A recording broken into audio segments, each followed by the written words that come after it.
This NFL Divisional Round Playoff Picks edition of the Sports Gambling Podcast is brought to you by Kalshi. Make real money predicting sports. Kalshi is available in all 50 states, and you get free $20 with the promo code SGPN. That's Kalshi, promo code SGPN.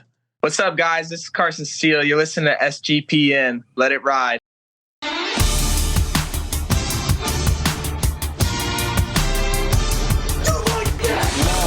Cox.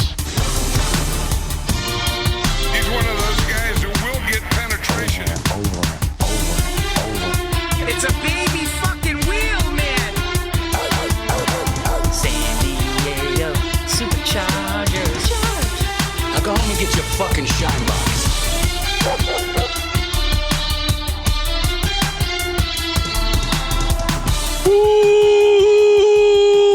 Welcome everyone to the Sports Gambling Podcast. I'm Sean, stacking the money green with my partner in picks, Ryan, Real Money Kramer. What's happening, Kramer? Dog. It's a real situation brewing. What's that? Well, these games are tricky. Ryan. These games are very tricky. Ryan was like visibly rattled in the office. He's like, oh, you got any ideas on these games? I am rattled. You let the results get in your head, Ryan. Come on. No. These are tricky games.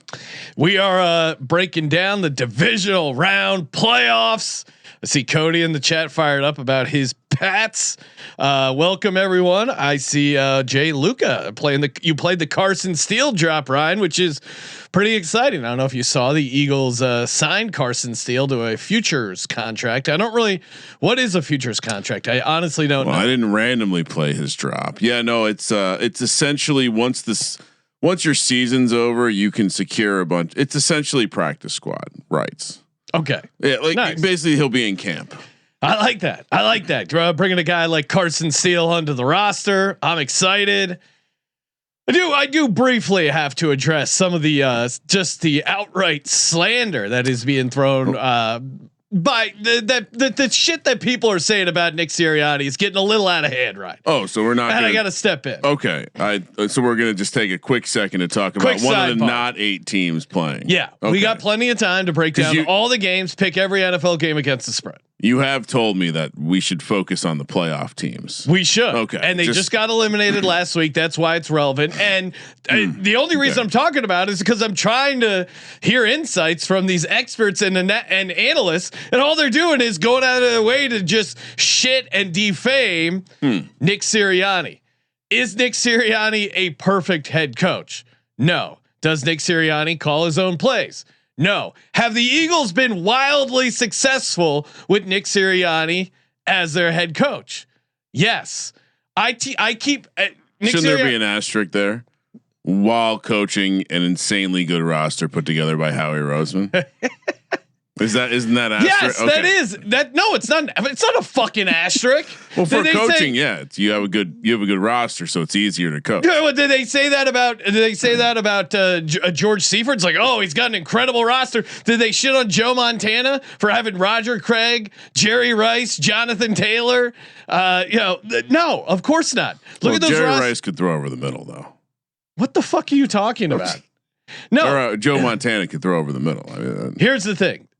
Let's take a look. Jalen Hurts, AJ Brown, Vic Fangio, Saquon Barkley, a number of players on the defensive side of the football as well, and the Philadelphia Eagles organization as a whole.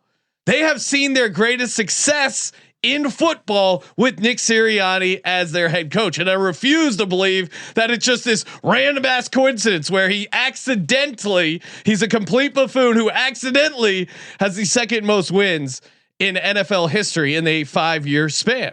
Has it been perfect? No. Was I frustrated with the play calling on Sunday? Yes. Should he maybe have fired the OC earlier? Maybe. It's always easy to say fire the guy, but then who are you replacing him with? Should they have gone outside to hire the OC? Yes. Do I understand why they kept it internal? Yes. Was it a mistake? Yes. All those things can be true, and he can still be a pretty damn good head coach. So guys like Evan Silva saying he's a bottom 5 head coach, get out of your fantasy bubble and touch some grass, buddy. He inspires men. And let's look at Mike McDaniel. Oh, the only reason Sirianni can have success is because he has elite coordinators. What have these elite fucking coordinators done when they haven't been paired up with Nick Sirianni? Shane Steichen, how many playoff games has he won? Kellen Moore, I'll give it to you. It's early. Jonathan Gannon, does he look like a genius? And then you go Vic Fangio. Vic Fangio is a great DC. You know who had Vic Fangio as a DC? Elite offensive mind, Mike McDaniel. Oh, but why did it not work out? He had talent on that defensive side of the roster for the Miami Dolphins.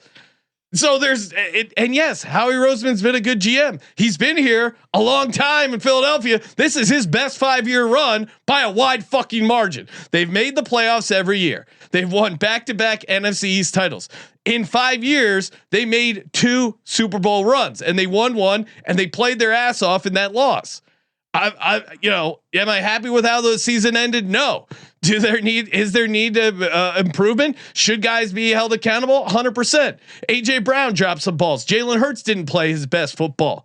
Does that mean you trade him or get rid of him? No, it's hard to win in the NFL. It sounds insane, I know, and I'm not making an excuse. These guys deserve to be held accountable, and I'm looking forward to next season, some fresh blood with the OC and making another run here. But to say he doesn't do anything is insane. It's insane. Oh, he doesn't call plays. He doesn't do anything. Why has no one said that about Harbaugh or Tomlin?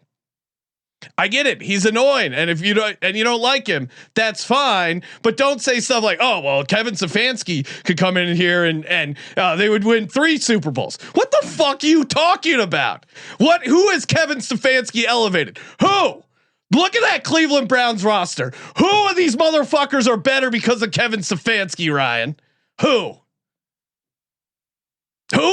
started out better? Jalen Hurts. I didn't think Jalen Hurts could be a quarterback in the league.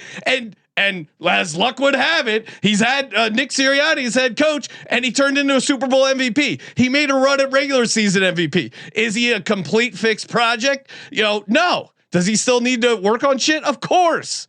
But why would the head coach get none of that credit for developing Jalen Hurts, for turning him into a Super Bowl winning quarterback, a guy that the Eagles themselves, Howie Rose was a fucking genius, drafted him as a backup quarterback. There's one man who helped him get to a Super Bowl MVP from the coaching spot, and it's Nick Sirianni. He deserves some credit. Do they have a good roster? Sure. But was that roster elite this year? Saquon wasn't amazing. So Lane Johnson missed half the season. Cam Jurgens was out there playing with the broken back. AJ Brown came up small in big spots. And some of that is coaching. Some of that is getting them to focus, etc. And it wasn't his best year as a coach. But it doesn't mean he deserves to be fired. And he's a bottom 5 coach. Hayden Winks that anyone can replace him. You guys, you got to get out of your all 22 fantasy. And yes, the play design needs work, but it takes. If you've never put the pads on, I don't know. I don't think you understand what it's like to be motivated by a head coach to run the culture, to keep high. I know a lot of franchise. Take a look at whatever your team is. Would you have liked to have made the playoffs these last 5 years? Of course you would. Come on, that's clown shit, and you're better than that. All right, there's my piece. Yeah, seems like you're getting salty about it. Oh, it's annoying. Yeah. You see, you can at least understand the directional point of the argument that I think a lot of people feel like so you think that there's a 0.0% chance that anyone in the building feels like Sirianni underperformed the roster he was given. That's the crux of the argument. This year? I think in general, most people's beef with Sirianni is that. So he should have won 2 Super Bowls last year. I don't get it. No. I'm saying like the failure of this year is being used to point out that look, when things weren't perfect like last year, he made a mess of the situation. I mean, I don't even know what's the argument there. that he underperformed this year's roster, but so he gets no credit for last year, all the blame this year. That to me seems insane. Yeah, I think a little bit is like how he acts, and a little bit of sure he's fiery. Well, yeah, but he brings some of it on himself. I don't disagree with that. Yeah, so when it doesn't work, the arrogance looks silly. And I think it makes it easy for people want to choose, and the recency bias of wanting to fire every coach. Now, do I think he should be fired? That feels like a crazy take. Do I think he should be? He's obviously responsible for the lack of offense this year. Yeah, and it was really bad. He deserves some blame. And he didn't make any changes, and like I think that we're aware of. What do you mean? Oh, I think there was stuff going on behind the scenes, his involvement. Maybe he was calling plays. And I do think they changed things up. They didn't change it up enough. And you mentioned accountability, which by the way, I was sitting in the back of the van, AKA the rant. And I woke up when I realized you said you were criticizing these other people for not having put on the pads. That was a nice touch. But I think, certainly Nick Sirianni, well, that's just funny. You're telling people their take on Sirianni is bad because they haven't put on the pads. That was okay. No, I think the I didn't expect that to come out. The people that are the loudest voices of Sirianni are people who think play design is the most important thing in a head coach.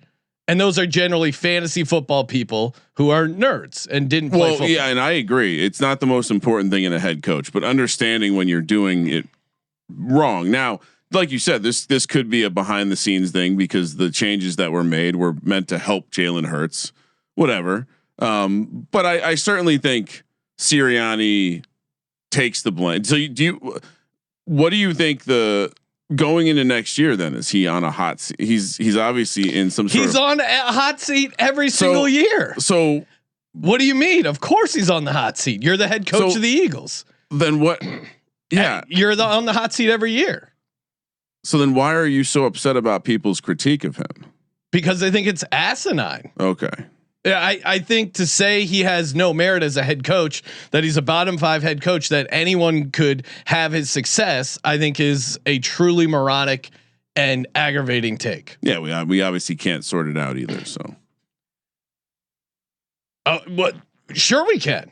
Give me another coach who was a complete idiot who had this level of success over a 5-year span. Yeah, I don't have an example. I would have to. But so he is an outlier in the entire history of the NFL. Nick Sirianni's the one outlier who's a complete fucking idiot who had this level of success. I think wins are a coaching stat. Sure. Yeah, of course. Okay. But they failed to get the wins this year. They still got 11 wins and won the NFC East, which look around the league. It's not a good year. Yeah, I wanted them to go on a bit of on a run and have more playoff wins. They came up short. But to say this year was a complete disaster and a complete waste, and he's a complete idiot, I think if 11-6 is your bad years, I'm fine with that. Yeah. Okay. I think the real thing that you brought up was the accountability, and I think a lot of people. There's also that question of can he possibly hold AJ Brown and the offense accountable? Because that seemed like, whether behind the scenes or not, that seemed to be a issue this year. Sure, the team has issues; they're not perfect, but I still think he is. So you think he's the right guy to hold this team accountable? Yes, like he did after the 2023 year, where everyone wanted him fired. After they wanted him fired after the first 4 games in 2024. And then he's righted the ship and went on a run. Maybe things will continue to continue to go in the opposite direction, and we'll have to move on. But to say give me another head coach. Give me another example of someone who was a complete idiot, a complete zero, added nothing at the head coaching position that had this level of success in NFL history. Yeah, there should be at least one person who was close to this, right? Someone who just accidentally won a Super Bowl as a head coach.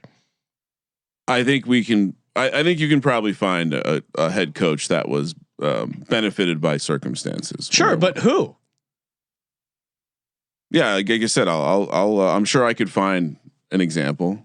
Okay, but there is not one. I've done some digging.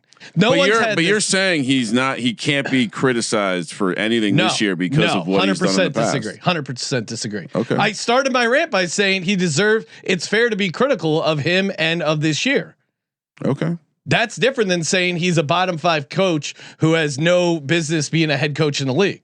Those are two different things. I don't think he did a good job coaching this year. I think that's fair criticism. That's a difference between thinking he's a dumb piece of shit who doesn't deserve to be a head coach. I think there's a pretty big gap in between those 2 points. Could we replace Nick Sirianni with a block of wood and the Eagles end up with the same record? We might have to run that experiment. Let's run it. Now, that's what people are saying, which is insane. I mean, look, it's you're joking, but that's the general from point. The outside. It does seem like his teams are much better when they have put the defense aside. When they which by the way, they have a very good defense, but when their offensive play caller is creative and unique, as defined by the general person who covers the NFL, sure, they've been much better. Sure. So wouldn't you say that's applicable to all teams? When you have a better offensive coordinator, your team's better. Yeah, but this is the situation this year. Also, like if you want to pull back the curtain, we were having this conversation about the offensive coaching hires before the year. Yeah, it seemed like it might be a bad decision, and it was. Okay, and he deserves criticism for that. I'm totally on board with that. That's different than saying he does nothing and he's is a bottom 5 head coach. That's where you lose me. Yeah, I agree. He's probably not a bottom 5 coach based on his accomplishments. I also agree that I don't care if the head coach doesn't call plays, but should be held accountable for the other issues with the team. Sure, but even all those issues, this is the best run of Eagles football in Eagles history. Yeah, I'm not. Okay, again, I don't think he should be fired. Okay, but don't you think he deserves some credit for that? Sure. Okay, but you're by saying he deserves some credit for that, you're in the minority. If you ask the average person, I disagree. I think you're just hyper focused on a take after this year. No, it was last year as well. It was in 2023 and in 2022. He's a fucking asshole. It's easy to shit on a guy because he's an asshole, and he is generally. Like, what does he do that's smart? Like you said, find me the dummy who. What has he done that is intellectually or in a coaching sense smart? What do you mean? He prepares the team. What part? I'm not. He gets them ready. The quarterback's been better when they've had different quarterback coaches. The offense has been better when they've had different offensive coaches. The defense, maybe he helps with that. I'm just saying, like, what counter argument? What is he doing? He's coaching the team. Okay. He's getting them ready to play on Sunday. And I think that when he's getting the best effort out of the team. Yeah. I mean, Jason Kelce, I think, spoke for him a little bit in calling out the players when he evaluated the situation. Yeah, players need to play better, and the head coach deserves criticism for that. But he also deserves credit for this incredible run. I think it's insane to give him no credit. All right, we're gonna get into the games. Before we do, shout out to Kalshi. That's right. Head over to Kalshi, download the app today. Use the promo code SGPN. Get you a free $20. You can trade in all 50 states. New traders get $20 in their account. Kramer, I know you're actively watching. Who is going to be the Giants' next head coach? Harbaugh's up to 98%. Ryan, congratulations on John Harbaugh being the next Giants head coach. Or if you don't think it's going to be Harbaugh, maybe trade one of these other long shots. Get in over on the action on Kalshi. Use that promo code SGPN. And we're also brought to you by Avo. That's right. You want to guarantee, lock in a profit. Download AVO. That's right. Avo. It's an awesome tool. If you're watching live over on YouTube, you can see the dashboard. It's super clean, very easy to use. And they just walk you through arbitrage opportunities. If you're new to arbitrage, it's pretty simple. It's, hey, this bet is listed at one price on this book. It's listed at a different price over here. You can play both sides, lock in a profit, guaranteeing you make some cash. And again, it's super easy. They're great at helping you if you're struggling to figure it out. They even got a Discord. You can check out everyone having success. You can go to AVO Official is the Discord. Check them out. Listen to other people. You don't need to listen to me. Listen to other DGens out there dominating with AVO. Get started today. Go to avo.bet. Use promo code SGPN for $18 off. That's avo.bet. Promo code SGPN for $18 off.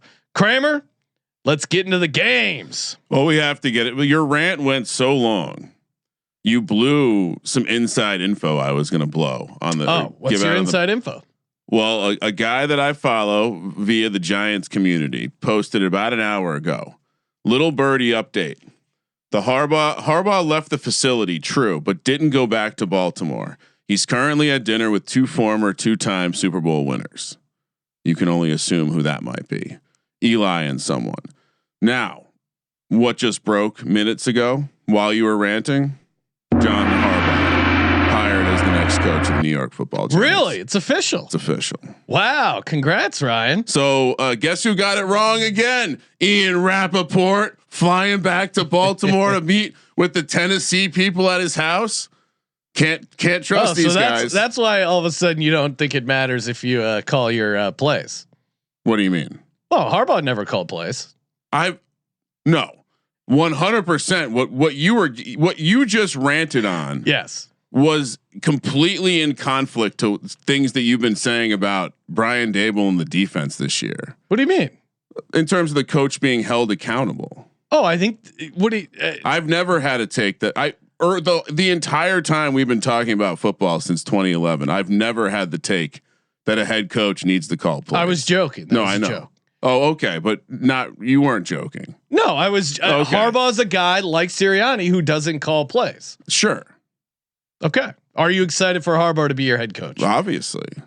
Now, like I told you, I'm going to, as soon as the podcast is over, I'm going to text Justin Decker while the podcast is going to say what's up. It's basically like Step Brothers, me and Justin Decker going to talk about Harbaughisms. I told you, wake me up when they make the hire. They've made the hire. Now I'm curious who the coordinators are. It seems like a couple of his assistants on the defensive side, whether it be Weaver, the Miami situation, the Tennessee, he's going to have some assistants floating loose. Would you want Greg Roman as your OC? It won't be Greg Roman. It would be Todd Monken. He was also released from Baltimore, and I'm fine with that. I don't have a problem with again, whatever the decisions are. If that means Joe Shane's being walked out of the building, probably not great news for Joe Shane. But who knows? Maybe he likes Joe Shane. I said to you, first and foremost, they need to bring an adult in the room who's going to hold people accountable and run the build, be a CEO. Yeah, I mean, honestly, I think it's a 10 out of 10 hire. I think the Giants' biggest issue, post Eli's last Super Bowl run, has been from the organizational point. Honestly, so this, in theory, and Tom Coughlin was the coach there, a little bit more of a CEO, adult in the room. So I think if anything, this creates a little bit of maybe a shielding from the ineptitude of the Maras and ownership and the family. And they get a guy who, and Joe Shane, honestly, who's a pretty immature GM. So, and I'm getting the texts are flying in. So, Dart MVP Mike, who's a former Eagles fan, he's all over Jackson Dart being an MVP. I assume you're going to be on that, Ryan. If you're Harbaugh, what are you evaluating before you take a job like this? I think, quarterback's certainly a big part of situation, draft equity, GM, quarterback. Yeah. Dart was in the interview process. So he obviously sat down. He watched the film of Cam Ward, of Michael Penix, of all these quarterbacks he had a chance to coach. And he decided that he saw Rookie of the Year tape when he watched Jackson Dart, just like I have. All right. Now let's get to the games, Kramer. What do we got? All right. Now I will say the pickle has only gotten worse trying to figure out who I'm selecting in a couple of these games with these Harbaugh news, because things seem so irrelevant now. Saturday. Hold on. There was a bit of a snafu with Colby today. Didn't realize the NFL playoffs were still going on. He forgot he had to make the slides. He also forgot that we made up the nickname Pick Asso for him, which very fitting considering his ass eating escapades recently. Bills, Broncos, Saturday. We're running back the standard Saturday time windows, 1:30 p.m. on the West Coast. 1 versus 6. It's not like the Bills played on Sunday and the Broncos got a week off, and now they're playing on Saturday. What NFL? This was an obvious snafu. Denver laying 1.5 here, Sean. After the Bills opened as the favorites of 1.5, -125 on the money line. Bills plus 105, 45.5 is the total. To me, this is actually not the difficult game. This game possesses or provides two options. You either take the obvious spot, what the market has agreed with in the Broncos, good home spot, rested, all that jazz, or you get out of the freight train that is Josh Allen this postseason. While I don't think we're going to have a Nance and Romo situation here. I didn't actually, Jim, but it has to be Nance and Romo, doesn't it? I assume they have the Sunday morning game with the Pats. Oh, okay. And so, my God, they were spitting on, like Nance was stroking it, Romo was spitting on it. I mean, they want Josh Allen to win all the games. Yeah, that is. I think if you're betting on the Broncos, it certainly is the NFL. We only have one good quarterback, one marquee name. It's Josh Allen, and then Jim Superman's going to put on that cape, and he's going to do it. I mean, that's if you're betting the Bills, it's just because you think Josh Allen. It's only Josh in spite Allen. of him, coming up, never being able to get over the hump. Again, it's not his fault. It's everyone else. It's the coaches, other players, the refs, whatever it is. Never gotten it done. Never been to the Super Bowl. Now maybe this is his time. Now that some quarterbacks can beat Patrick Mahomes, some can't. He's avoiding playing Mahomes here by going up against the Denver Broncos. Pussy.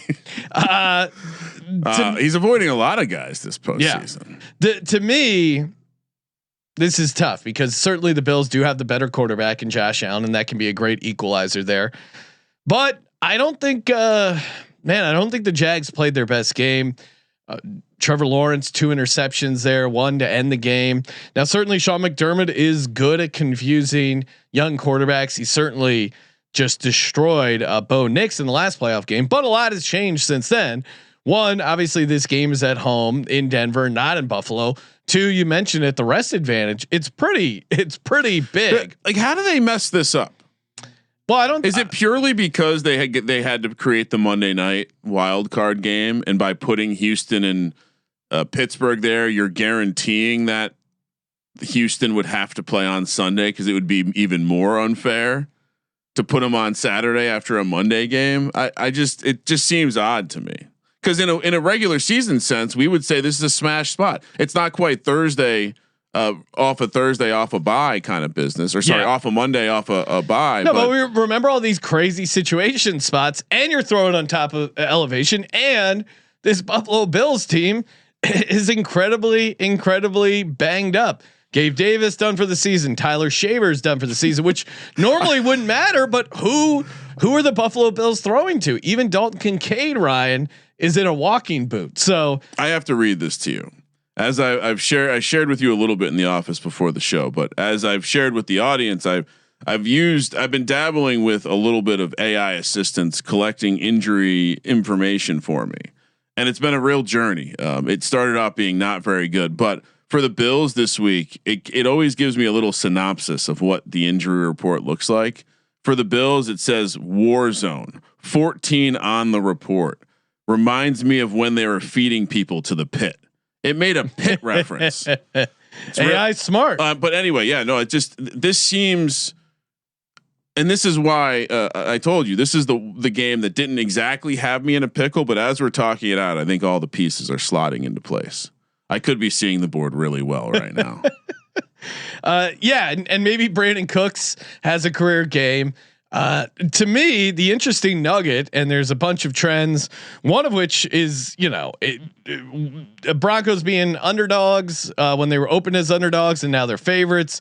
That's not good if you're a fan of following the line movement. Teams who have opened as dogs and closed as favorites have not been good in that spot.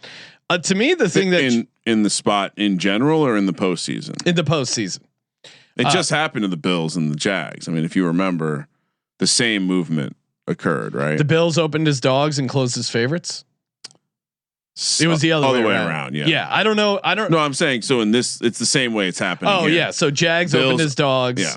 and then closed as favorites and didn't get it done. So I try not to, especially with the small slate, lean into too much of who's everyone on, what do they want you to do, the line movement. I mean, the square, the sharps got murdered, myself and you included, Ryan, last week. It was not a good week if you were playing the sharp side. So we were on the right side.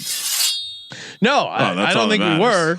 Dallas Goedert winning two and losing. touchdowns was the right side. Winning and losing isn't the right or wrong side. It's winning is a coaching stat and is also a stat in picking games. I will say that the one thing that is a little bit different this week is the money is like the line is moving for the Broncos, but the money, according to all sources, is coming in on the Bills, and so I don't know what that nonsense is. Yeah, but it does strike me as a similar situation, and that's the biggest thing. The biggest pause I had was, am I really going to walk into the same stupid situation twice? I'm not nearly as big a Bronco fan as I am a Jags fan, but I mean, Josh Allen played a spectacular game, and they almost lost. He didn't even come close to turning the ball over, at least through the passing game, and. Yeah, they and Liam Cohen had the worst offensive game plan, and they almost beat him.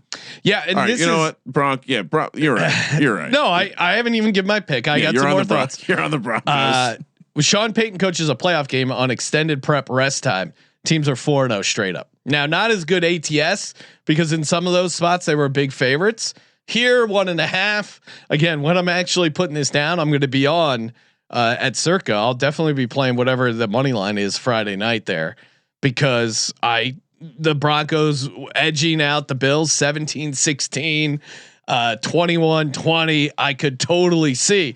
I just can't go against this Broncos team at home. They lost one game, and it was against the Jags. Jags came in with the perfect game plan, kind of punched them in the mouth. But for the most part, you have a well-rested team at elevation, and look at this Bills travel spot, right?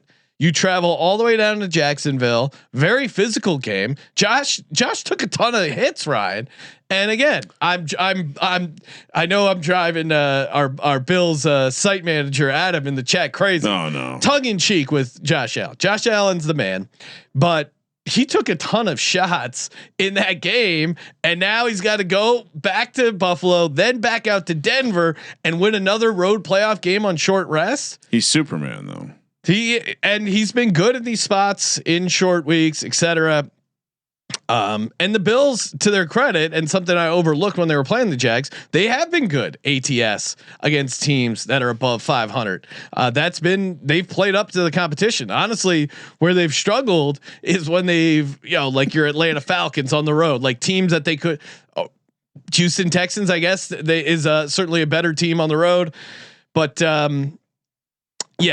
and the Broncos are incredibly healthy. They might get. Who do they get? Dre Greenlaw back.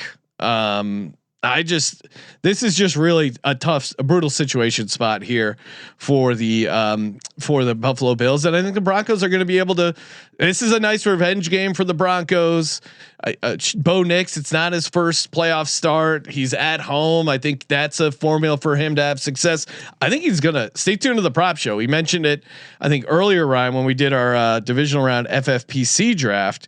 But I think revenge for last. I think it's a revenge, and I think it's a good situation spot for this. The Bills, the linebacker play, Milano continues to be banged up, and the D tackles. They ran Tugboat Tootin. He did like 3 carries in a row for like 40 yards, and then they went away from it.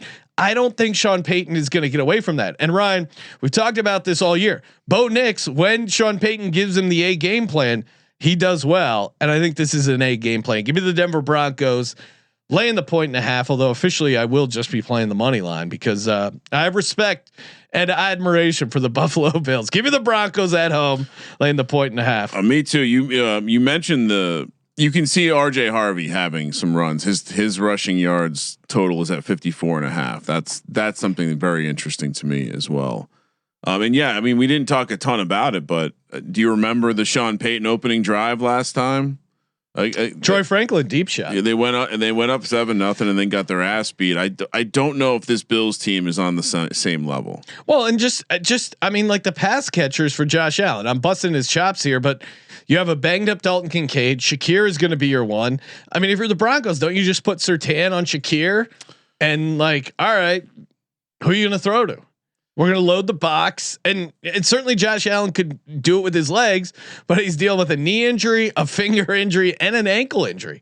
I mean, remember that like he got tackled weird near the goal line, and of course they ran the tush push from the 10-yard line that scored or got to the 1, even though it is a player safety issue. Very unsafe, yeah, very unsafe. We just completely forgot about that, guys who voted against the tush push. But yeah, give me the Broncos here. Now. What will actually no, we're not even going to talk about it. I'm also on the Broncos, lay the points, and like Sean was saying, I think there's certainly some nice props for the Broncos in this one. All right, moving along, game number 2, 5:30 p.m. on the West Coast. We have a NFC West matchup, third time this year. Seahawks, Niners in Seattle. Actually, the game's at 5. Excuse me, -7.5 for Seattle. Another 1-6 matchup. Niners plus 290 on the money line. 45.5 is also the total. This is the game that officially put me in the pickle. Really? Well, at first glance, it's like, oh yeah, of course, I'm gonna take the Niners.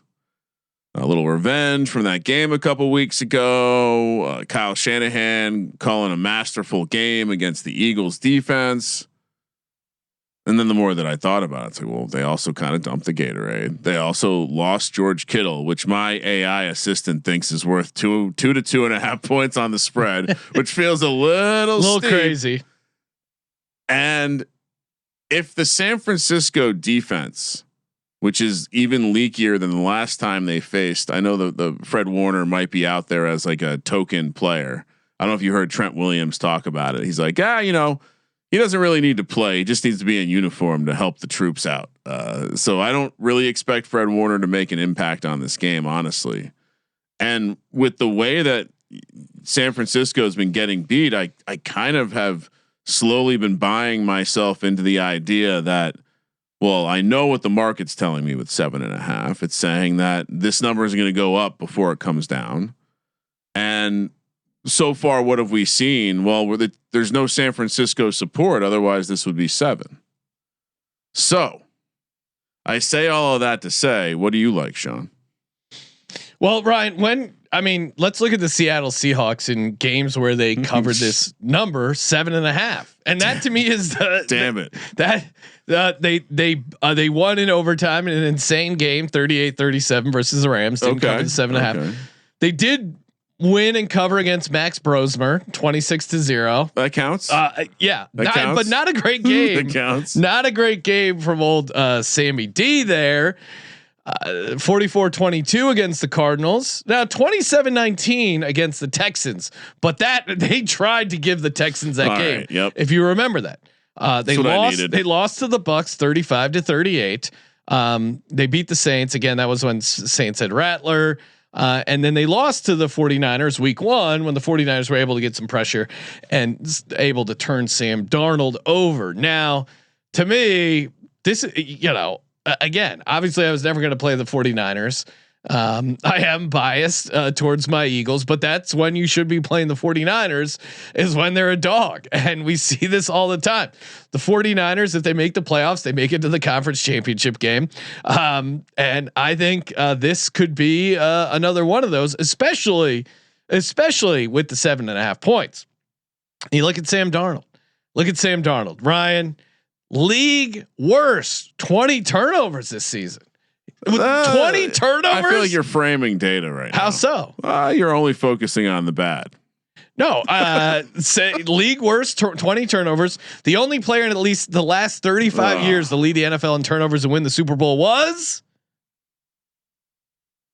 Eli Manning. 27 turnovers, 2007 Giants.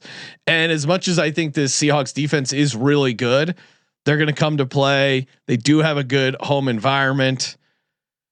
Man, let's just, Christian McCaffrey. Just keep throwing the ball to Christian McCaffrey. That's one of the weaknesses of Seattle is pass catching running backs. They dealt with it last time. Yeah, they're also not great. Again, I think last game was kind of a different situation. Biggest difference is Trent Williams. He's back. He played well against the Eagles, and I think just being able to give Purdy enough of that time, and I don't know, whatever it is, Shanahan. I mean, he outcoached Vic Fangio as much as Vic Fangio I thought had a good season. That part of it is the part where I'm concerned because it felt very much like they spent a lot of effort and energy building this scheme to defeat that, which in 2 games versus the Mike McDonald scheme, this year at least, they have not looked close to defeating the scheme, I guess. And so, I also think we're ignoring you're completely throwing out the same rest disparity. No, that's on my list. Okay. I do think that's, and so for a really banged up team coming off a emotional win that they were very clearly very pleased with themselves to have defeated the Eagles in Philly, and they lose one of their spiritual leaders in TEU superstar George Kittle. Yeah, I just on the other side, I look at Sam Darnold laying points. If I go down betting against Sam Darnold as a 7.5 point favorite, then so be it, Ryan. I'll die on my sword. Because I'm not. You would have to pay me a lot of money. We talk about the free bets you get over on Novig, promo code SGPN, Kalshi, you get some free trades. I'd need a lot of free trade to get down on the Seahawks team laying the 7.5, and maybe it's the sharp side, but come on, it's Sam Darnold. I watched Sam Darnold last year. For that, also just in my own memory, I got to remind myself these wild card weekends. I didn't have a good wild card weekend last year. I didn't have a great one this year. But the 2 spots I crushed was one of which was just fading Sam Darnold in his first playoff game. We get another 14-3 Sam Darnold team going, but this time he's a bigger favorite. Only time, I mean, he's unique in that sense. Also, we watched that Rams game. That guy shit the bed. He tried to give the game away, but the Rams pass defense let him back in. I gotta pull up. Now you've gotten in my head again differently. All right, I did. Yeah, that's not right. Jake Tonga I think is going to have a big game. Brock Purdy is a dog. That's when you play him. Give me the San Francisco 49ers. Ryan, are you out of that pickle yet? What are you doing? Give me Seattle. Oh, okay. Again, I think the chat. I saw a couple people in the chat pointed out, but I think you're completely like Trent Williams being out there, big plus. But the emotional drain of the victory, the rest disparity, and the fact I do think losing George Kittle impacts their ability to run what they want to run as much as Trent Williams. And so I do think that's fair. Banged up, short week. And I was using a similar handicap. I think at least for me, and I get the case. You're laying a big number. I'm laying a big number for Seattle. I think this is the fact that it's a division game. You know how to play them. You know how to turn over Sam Darnold. This game's going to come down to a big Darnold turnover. Yeah, if Purdy lights up that Seattle defense in the same way that he was able to light up the Eagles defense, I'll just be surprised. Like it's a bunch of I don't want to call them replacement dudes, but it's now with Kittle off the field. It is pretty much a bunch of replacement dudes with Trent Williams, Christian McCaffrey, and Brock Purdy. Also, I'm not going to take a head coach making his playoff debut late in 7.5. Yeah, I'm gonna make that mistake again. All right. Kramer, of course. Shout out to Rhythm. The Rhythm is gonna betcha. Picks, props, sides, total.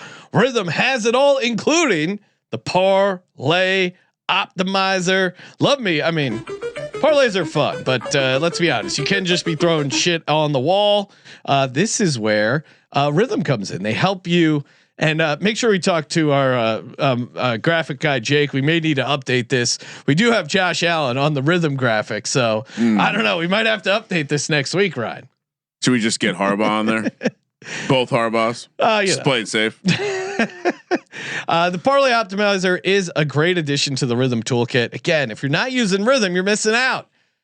I love, gambling with the eye test, watching all the games, getting my takes. But do I check Rhythm? Of course I do. Rhythm has you'd be crazy. I mean, the books are using AI data. Why would you not be using it? You'd be crazy not to take a look and see what Rhythm's up to and what they recommend.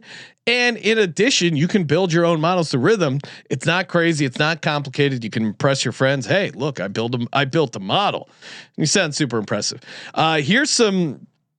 Oh, okay. Here, let's see what's something. Okay. Here we go.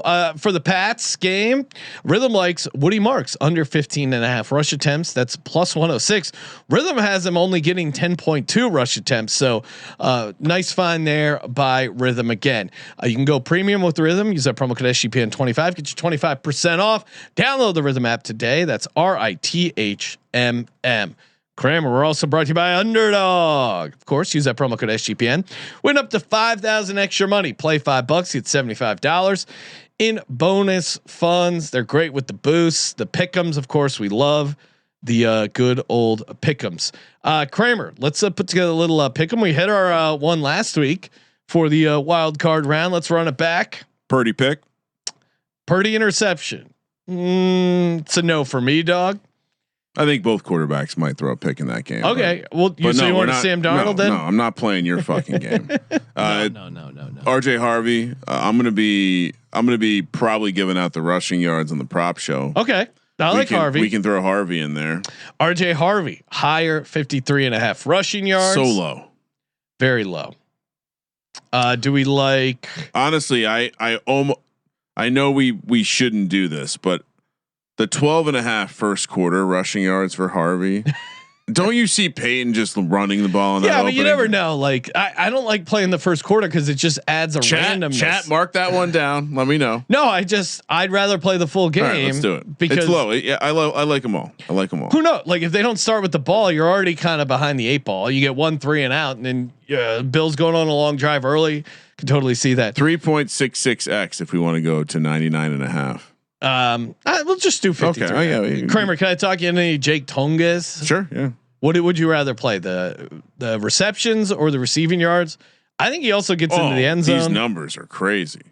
Crazy what? I mean, is he just going to be the check down Charlie? I think I like the receiving yards, 35.5 for Tonges. Okay. But what do you? I can do that. You can do that. I can do that. You can make that happen. Jake Tonges. I mean, if you go back and look at some of these games, a little pitchy, dog. If you go back and look at some of these games without Kittle in there, he ate. So I think he's going to have a good game against Seattle there. I know the dabbling a little DFS this week and last, and I know that the tone. Jake is going to be a popular DFS play. I'm sure a lot of people are going to be on him. All right. So Jake Tonges higher 35.5 receiving yards, and RJ Harvey higher 53.5 rushing yards. $100 entry returns you $300. Underdog Fantasy promo code SGPN. All right, I'll drop the link in the chat if people want to tail. All right, let's move over to Sunday. Let's see. Has Decker gotten back to me yet? No, he hasn't gotten back to me yet. I can't wait for him to get back to me. Houston Texans, New England Patriots. All right, alert everyone. just quick aside. It's a baby fucking wheel, man. This is a great weekend to surprise the wife or girlfriend with a breakfast or brunch reservation. She's not going to, she's going to be, well, I thought there was football. I'm like, no, we got time for brunch here. You squeeze it in because kickoff's not until noon. Our pregame show starts at 11:30 Pacific time. And the first game, Patriots Texans. Some might say this is the dud of the weekend. Really? Yeah, I think so. The way that CJ Stroud and that offense played, a little bit concerned we could be having a run back of what we saw with the Chargers. Houston is catching 3. This was 2.5 earlier in the week, and it's moving. The 2-5 matchup here, plus 155 on the money line for the Texans. 40.5 is the total. I came into this certain I was going to like the Texans. Because I hate the Patriots. But this is the same matchup as last week, with the potential that Houston's offense at least tries to not be complete donkeys and fall for every trick. It's Dominic the donkey. There were multiple reports from the beat reporters of both the Patriots and the Chargers after the game that it seemed as though the Chargers were just not prepared for whatever New England was doing. Harbaugh? Exactly. Yeah. No, I mean, I heard the same thing. Like Roman seemed lost. Roman got fired. And so did Herbert. I mean, all the film people were saying that there were guys open downfield and Herbert was just not throwing it or not finding them. Oh yeah. I mean, I would encourage if you're a hater of Herbert, watch the all 22 of this game. Not good. There. Now, granted, some of it, like his eyes are moved elsewhere, et cetera, but he definitely had opportunities that he did not take advantage of. And I don't have any faith in a Nico Collins-less Texans team being able to accomplish the same. And we've had a tremendous amount of conversation this year about how the Texans offense has not worked. Now they've kind of gotten it. They've come back around. The offensive line looks better, but all of the offense worked because of Nico Collins. Like many alpha receivers, they matter. And my God, did CJ Stroud he looked like complete ass last week against the Steelers defense that is not that good as much as we love to love them. And on the other side, while it's I guess it's scary for the Texan to go against the Texans defense here. It does seem like I have to move to the side and realize this Patriots team, they're the team with the horseshoe up their ass. All this time, I didn't recognize it. So I think you could say, I mean, hard to not say the team with the horseshoe up their ass is the Bears, considering you get some onside kicks, some missed field goals, that kind in of the stuff. NFC. Yeah. But the Patriots have had fortuitous bounce after fortuitous bounce. They have seemingly outcoached in situations you wouldn't expect them to outcoach, and the mistakes that their young quarterback make don't seem to ever matter. It's how many times did Drake May turn the ball over? If you asked an average football fan last week, how many turnovers did Drake May have?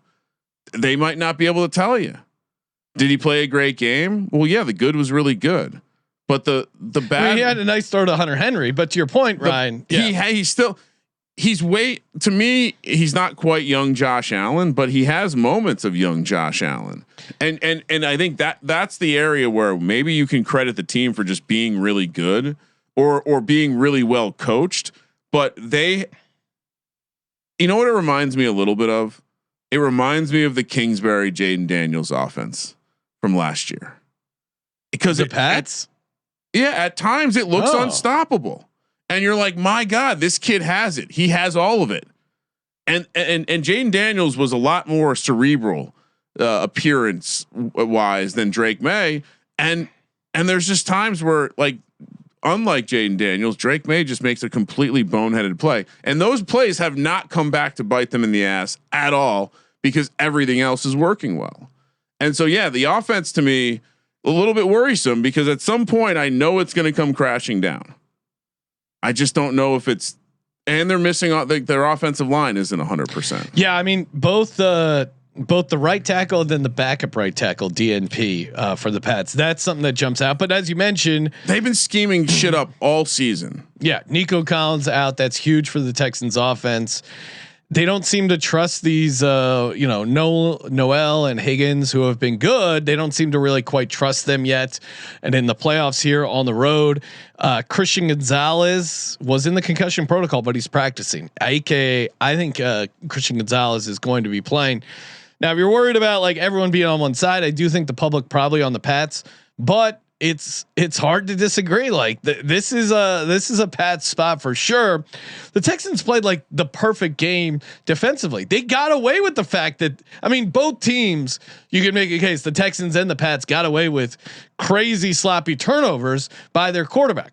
What is more likely to happen again? One, the quarterback who has to fly back to Houston, then go back out on the road, or another, the Drake May, who maybe he was a little nervous for his playoff game. Now he got one game under his belt. I think he could. I think he's gonna not turn it over as much. Now, certainly the Texans defense is tough. I get that, but I mean, dome teams outdoors in cold weather. I know the Texans just won It's Pittsburgh. 2-15 now. Yeah, now it's 2-15. It was 1-15. If it's 3-15, then so be it. I'm just skeptical of this Texans team and the stuff that was happening with. The stuff that was happening with CJ Stroud, with the snap, with the crowd noise, with the cold hands, that's going to happen again here in New England. That to me is way more likely to happen again than Drake May.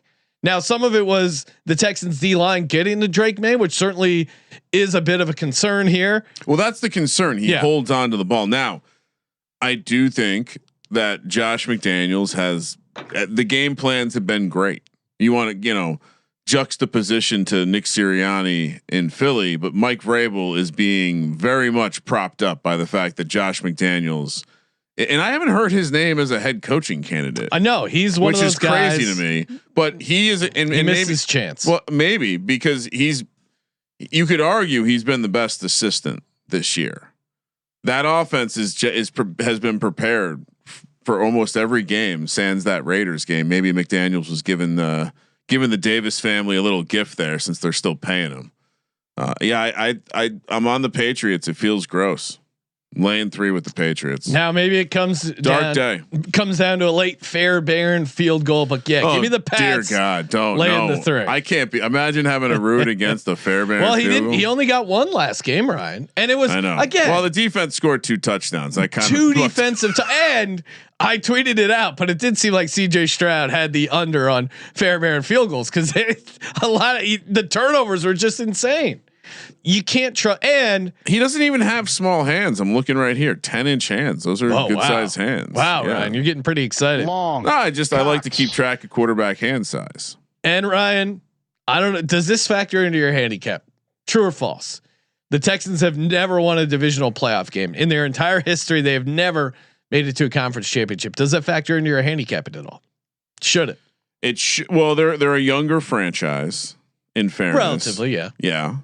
I do have. I mean, Jags have gotten to a conference championship. Well, since you asked me this question, I actually have the last time every team. Oh, okay. Has won a divisional round game or AK played in a conference championship. It's gonna be bad for the Cowboys. Well, every playoff team that's still remaining. Do you? Okay. So let's see if you can name it. So the last time the Broncos won a divisional round game was.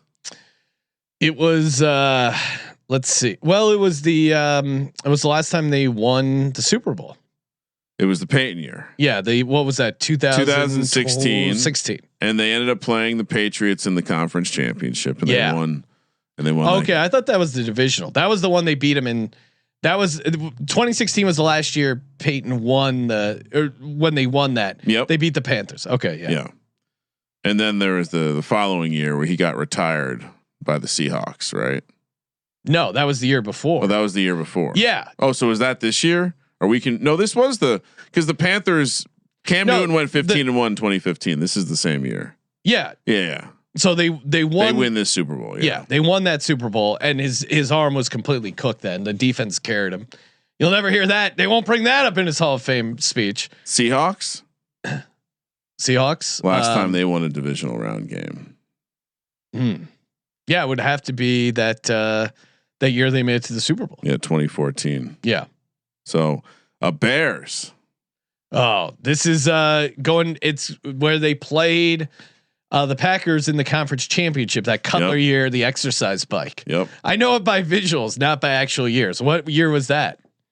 2011 playoff. So 2010 season. Shit. And then Texans never. That the craziest thing about that, the Bears, other than the Texans never being the Bears getting a win in 2011 is the longest drought. So, so much for parity, I guess. So we're both on the Pats. Let's go, baby. We are both on the Pats. And all right, so again, you had the breakfast with the wife or girlfriend, then you watched the Texans and Pats at noon Pacific. Now 3:30 Pacific. Gonna really throw my wife off. Don't you have the pregame you show? Pulling that move? You gonna sneak? Yeah, that in? might be good. Yeah. Rams in Chicago to take on the Bears. 3:30 Pacific. Like I was saying, America's game of the week here. Gotta be. Bears catching 3.5 at home, plus 170 on the money line. 48.5 is the total. Home teams tend to do well. Divisional weekend. But that's usually because there's a bit of separation. There's the historical trend data from back when there were 2 buys. There's a number of reasons for that. But weather advantage and in having another dome. So Sunday is all about dome teams going outside to play in 40 degree weather. Take the home team. What do we? Now, I think this is the one road team that will garner support from the market. And I think the Bears will once again be public and have fleas. Well, we overcame the fleas were overcome last week against the Packers. I could be wrong here, but just my gut is this is going to be like a pros versus Joe's game. Polar vortex. Well, so I think most places, sportsbooks and sharps, have the Rams handicapped as their number 1 team, and I guess I get that to some degree. But man, all over the Panthers last week because I don't think that Rams pass defense is that good. Now you got to go back to LA, then go up to Chicago where it's freezing cold.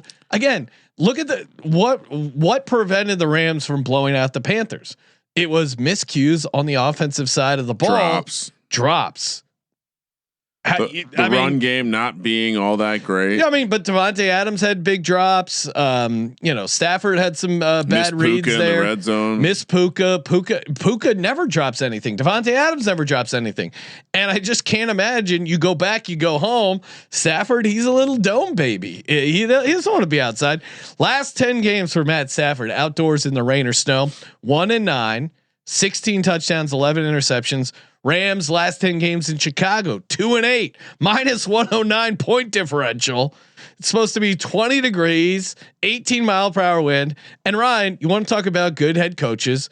Ben Johnson, who I probably a dick, and comes off super cocky, talks a bunch of shit, but also I think is a good head coach. Bears practice also designs nice plays. He does. Yeah, calls nice plays too. Yeah. Well, we'll see if he wins the Super Bowl, but the Bears practice. He's making the Bears practice in cold with no heaters. That is he's old also got school. a little Dan Campbell. That's old school football guy brain. Now maybe the Bears magical run finally comes up with them. I regretted not being on the Bears, and more so. I felt fine with the handicap. I felt like a lot of the stuff I said would happen in the Packers Bears game did happen. Yeah. I'm mad at myself for not hitting the old money line over on Novig. It was 8-1 at halftime. And I had that gut. And they were up 21-3 and I didn't feel good about it, but then I'm like, don't hedge out. But I was like, it's 8-1. I should take a piece. I didn't. Home dogs of 4 points or more. Now we're picking this at 3.5, but just kind of show you what neighborhood you're talking about. Home dogs of 4+ points, 9-0 ATS over the last 50 years in the playoffs. I meant to dig up how often this happens in the divisional round because we were. Now I don't know if that's division round only or if that's home dog. Yeah, no. Think about how rare it must be because before you had the bye too, so. The idea that you would be at home coming off a bye and still be an underdog, there aren't too many of those occurrences. I would be willing to bet. Now stuff against the Bears. Obviously, their defense has had issues, and you like a lot of the Rams angles there on the offensive side. I do think getting GJ back is big for the Bears. And the Bears, you want to talk about the ball not bouncing your way? It's weird. They've had a horseshoe up their ass, but they kind of didn't in that Packers game. They had 3 separate good forced fumbles that they did not recover. Maybe some of those break their way. Stafford, also like Josh Allen, incredibly banged up. You get that finger, whatever he did to that finger. Now they're calling it a sprained finger, whatever the hell that means. That's not going to feel good out in the cold. And he's a dome boy. Meanwhile, this Bears team is hungry as all hell. The place was literally shaking. Their home field environment, I underestimated. And yeah, this is just and also too the Rams defense has not been the same. I know getting Quentin Lake back, that almost scared me off taking the Panthers, but I'm like, you know what? This Rams defense has not been right. First 11 games, the scoring defense for the Rams, 16.3 points per game, number 1 in the league. Last 7 games, 28.3 points per game, 27th in the league. So it's clearly, then they've had some injuries, but clearly something is going on with this Rams defense, and this Bears team has incredible confidence. And I think they're gonna, at very least, be a field goal game. So I love the Bears here at home as a home dog. I certainly, I guess the only other thing is, are we at all worried about the Gator, like the emotional dump that occurred with the Bears defeating the Packers in the sense that they beat them, or is it the idea that they've done that so many times this year that they've I mean, how many? And I fell for it a number of times where Ben Johnson's post game, he's ripping his shirt off, and the cheese grater guy. But sometimes sometimes these things, the momentum of this Bears team feels inevitable, and I'm not getting in front of this Bears wagon right now. It is remarkable that it's like the horseshoe is up the butt. They're lucky, but they are still the 2 seed with a tremendous home edge. Yeah. And it does, and they're playing a dome team, and it's going to be cold as shit. Yeah. I'll take the points. This was not necessarily one of the pickle games, other than the overwhelming sense that I get that the power numbers are going to draw. Like if there was a game that I was going to pick that this is going to be the consensus take for all the VSiN hosts or whatever, I think a lot of them are going to be on the Rams. I think the Rams are going to be a quote unquote sharp side this week. But yeah, I'm with you. I think 1, the momentum, the vibes, whatever you want to call it, but 2, we haven't even you said the negative about Stafford, but Caleb Williams turning into one of the finest cold weather quarterbacks we have. I mean, again, he had some incredible throws, and you saw it in a big spot. Like, okay, that's why the guy was number 1 pick overall. And the crazy part is, and I've said this about some of his games previously, and I stand by it, I still don't think he's maximized his potential, which I think is scary. Well, I think last year was a waste of a year. This is year 1 of Ben Johnson. And I don't know if it was a waste of the year. It's like, yeah, he was. It was a rookie year. It's a rookie year, but he more than most prospects needed someone to kind of, because he's got such good that he needed to rein in the bad, and I think that comes with good offensive structure, and that's kind of what Ben Johnson's been up to. And so that quarterback class is comical when it comes to like how quickly if it was a horse race, Jaden Daniels was crushing the field. And he was in the conference championship. He broke a leg and 2 road playoff wins, and now he's an afterthought. Well, I think. Again, the truth is somewhere in the middle. I think he'll probably have a decent coordinator left him. That is weird. Like I'm going to go find another quarterback to work with. Well, now it sounds like he's going to be another OC. Listen, you don't leave you don't leave a generational talent. Yeah. Patrick Mahomes OC wasn't leaving after they didn't win the Super Bowl. Not to be another OC. That's insane. You're right, Ryan. That is a weird sign. And it sounds like there's some dysfunction in the building, which I was always told was only a Dan Snyder thing, but it feels like could be It sounds like Dan Quinn didn't want to fire his coordinators. Yeah. But it ownership sounds said, like "We're gonna fire ownership's meddling," which was always the Dan Snyder thing. Yeah, we're back. Give me the Chicago Bears plus 3.5. Kramer also on the Chicago Bears. Bears plus 3.5. Time for our lock, dog, and tease. Brought to you by Novig. Download the Novig app today. Use that promo code SGPN. Available in a bunch of states. Spend $5, get $50 when you use our promo code SGPN. Again, some of the best prices in the market. America's #1 sports prediction market. If you're not using Novig, you're leaving money on the table. Novig, promo code SGPN. Kramer, why don't you go first? Are we doing how many? There's 4 games. Are we doing a lock and a dog? What are you doing? Lock, dog, tease, and lock seems kind of insane for 4 games. But what do you want? I'm good with anything. So you want to mix it up because you had been going first, I assume. That's okay. I'll go first. I more so want to know what we're giving out. Do you want to just do 2 locks? Sure. And a dog? Sure. All right. It just feels crazy to tease.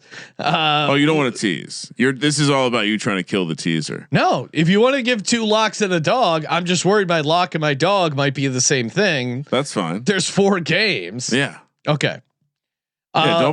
Don't be worried about what someone might think. Lock number 1. Give me the Chicago Bears plus 3.5. My money line dog. Give me the 49ers on the money line at plus 290. And then what's the other play I feel the best about? New England laying the 3 at home. So Chicago plus 3.5, 49ers plus 290 on the money line, and the Pats laying the 3. Kramer? Give me Denver and New England for the locks. Patrick Fisher we'll run it back. Double or nothing. We'll run. Well, I've already paid him, so it would just be another bet. Okay. Dog Bears. Yeah, I do like the Bears, obviously on the money line as well. Maybe a little Bears Niners money line parlay is going to be pretty fun. I might have to get in on that. And I noticed Underdog has combo picks available depending on your state. Yeah, so check those out. So plus 170 on the money line for the Bears, plus 290 on the money line for the 49ers. For me, we both like the New England Patriots laying the 3. See, people want to hear what I would tease. Okay, what's your tease, Ryan? Oh well, if I was getting into that kind of action, all right, I would dance with the devil this week. Okay, Seattle minus 1.5. Okay, Sean's so mad that we're doing a tease right now. No, it's just dumb, but keep going. We're gonna tease the under in that game, 51.5, and then we're gonna bring the Bears up to 9.5. Okay, isn't that exciting? Bears 9.5. All right, for my tease, give me. Can I tease Seattle down to 1.5 and San Francisco up to 13.5? Sure. Okay, I'm not going to do that. That's sharp. So that is sharp. San Francisco plus 13.5. Has Ross ever done that? Well, just so you know, someone sent me an email. Todd, thank you, Todd. He goes, just so everyone knows, we're grading this year, even with the juice. And Todd emailed me. He goes, wait, they've been graded without the vig the entire time. I go, oh yeah. Previous tuck jobs will know, as I am a fellow tuck job, will know that in earlier years it was seen as too complicated to grade with the juice. Really? So they graded just wins losses. A lot of ins, a lot of outs. So San Francisco plus 13.5 really held the room together. Give me Chicago plus 9.5, and I will. I'll tease the Rams Bears up to 54.5 and take the under. That's very high for this game. That I think. I don't think I mean, if you want to play the Rams team total under, I like that as well. Oh, a little bonus play there. Yeah, I think what's Houston's team? And Nate Dogs sent a super chat. How is West Shore Home not sponsored the show yet? I don't know. Thank you, Nate. I only ask questions to people who are signed up on the Patreon. With the shout out to my tuck jobs, right? Guy's in there doing a tub conversion while my wife's in the shower. What are you doing? Come on, get out of there, man. I do like the roomy shower, but what are you doing? Spying on my old lady. It's all good fun. Shout out to Ross and Fezzik. Do a good show. Although it does bug me when he says, many people tell us we're the number one gambling show. We're the number one gambling show because I'm a degenerate. Because of you, the fucking DJs. Look at our Spotify. If you wanna count numbers, look at our Spotify ratings. Shout out to everyone. We're up to 1.9 thousand. Wow. We're trying to get to 2K before the Super Bowl. Maybe we'll juice. I think we'll do for the audience, Ryan, a Super Bowl squares if we can get up to 2K nice. by the Super Bowl. But that's all. Takes 2 seconds. I know it's a lot to ask. I'm sure Ross Tucker's loyal listeners are leaving reviews, some of which are not positive. Well, I did bump into Fezzik over at Jackpot. I do like Fezzik, and I like. Maybe Ross. we'll have to have him on the show, and we can ask him about the West Shore Homes controversy. That would be a really funny bit. I'm looking at my door, Ryan, and it is sturdy. It's got hinges. It's got a knob. These guys at West Shore do a great job. We get Fezzik on, but we only ask him about partners of the Ross Tucker show. Anyway. Oh yeah, I like having fun. But yeah, Fezzik, he is a big fan of the program. So shout out to Fezzik. He is a very sharp handicapper. Love he does a good job on Gil's show. I told the story of when the first time I met him in person outside the VSiN studio, and he was very complimentary of our show, and he said he went out of his way to say how much he liked the fact that we had these names. Like he understood the bit. But then me explaining to him that the bit was that we were making fun of it. It was kind of funny because if you really break it down, I'm pretty sure we were probably making fun of someone like or maybe Fezzik at the time when we made up those names. And so telling Fezzik about how we were making fun of Fezzik 15 years ago, and that's why we have these names that he loves. Pretty awesome. D-Knock say no, they hate on Ross because they play teasers and win. No, again, playing Wong teasers is sharp. Wait, there's a defender. Yeah, my guy must work for West Shore Home. All right, we're having fun. Jesus Christ! If you do play 6-point teasers, as Ross says on their show spot, I do think it's funny that as the show is sponsored by DraftKings. Yep. And he highlights the fact that you cannot get good teaser prices on DraftKings every time they give out teaser likes. Yes, I do find that funny. Again, playing Wong teasers is a good strategy. And again, I learned that from Fezzik way back in the day. So again, yes, Wong teasers are good. Do your research. I learned it straight from Stanford Wong. Also, for whoever that was in the chat, just so you know, the proper time to do a Wong teaser is at kickoff, when the market is at its most efficient, aka kickoff, not Tuesday morning at 7 a.m. And Fezzik does point that out. Okay, that's how he's sharp. That's sure. So, dude, this is what we're doing, but not really. And this guy must be from West Shore Home. Leave my boy Ross alone. Again, I'm able to do these impersonations because I listen to the show. So shout out to Ross and Fezzik. But we are the number one NFL gambling podcast. Thank you for tuning in. Thank you for tossing us 5 stars. Answered all your questions, comments over there. Also Apple Podcasts. I feel like more people are on Spotify now, but shout out to the Apple heads. I still listen to stuff on Apple. So Apple, you can actually write a review. That obviously helps us. We don't have an advertising budget. We rely on, whatever the algorithm does. When you guys leave these great reviews, hit the thumbs up, smash the subscribe button. You guys know how AI works. They love that shit, and that gets people to listen and watch the show, keeps the show free. We appreciate you. And of course, as always, thank you for participating in the Sports Gambling Podcast. For the Sports Gambling Podcast, I'm Sean, stacking the money green, and he's Ryan. I think we solved the Rubik's Cube. Kramer, let it ride.